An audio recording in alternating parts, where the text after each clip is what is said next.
think about sustainability more than the average person. But I think if you ask most people about sustainability, or you say the word sustainability to most people, I think most people will have kind of an immediate emotional response to the term or the idea. And for some people, it's kind of a warm, fuzzy feeling where they think of ideas like, I'm going to save the world. And for some people, it's certainly not a warm, fuzzy feeling, and it's kind of thought about as like hippy-dippy, conservationist, environmentalist type of crap. And so, we have this idea that a lot of people have a general sense about sustainability, but then a lot of people, if you ask them, what's the definition of sustainability? And even people who are studying sustainability, that's often a much more difficult thing and something that's harder for people to come up with. So, I thought what I'd start out with today is to give a couple definitions of sustainability so we would have a sense of what is this idea.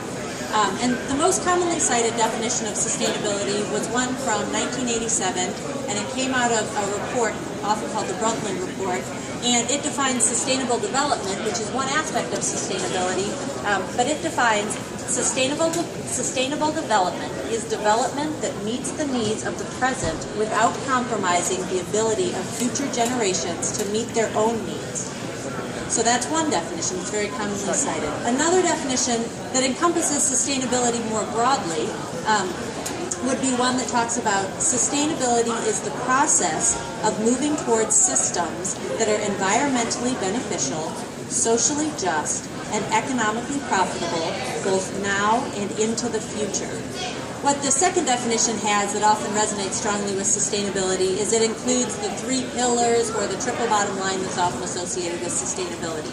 And so it talks about being environmentally beneficial, socially just, and economically profitable. And so those are often concepts that in a lot of definitions are included. And then that intergenerational component is often included. My personal definition of sustainability, when I think about how I want to define sustainability, it isn't a definition, it's two questions. And I think about sustainability as asking the questions, what kind of world do we want, and how can we affect change to create that world? And so I think of sustainability as trying to move towards a more desirable world.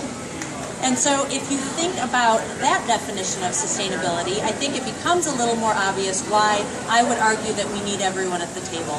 So if our goal is to create a more desirable world, we're not going to be able to create that more desirable world if we don't have the perspectives and viewpoints and values and worldviews of everyone.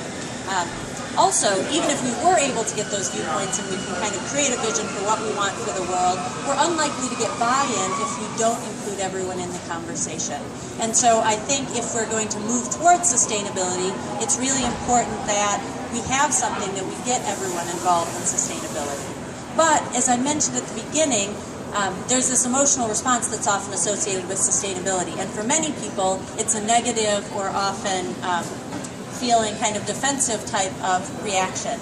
And so I think that it's really important that we move towards a thing where more people feel included in the idea of sustainability.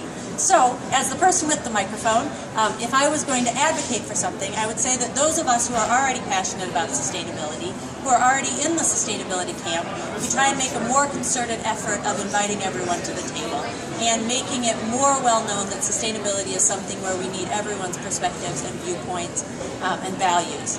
And for those people who are not currently in the camp of sustainability, know that you are welcome, because we're not going to be able to frame the desirable world that we want if we don't get everyone's perspectives.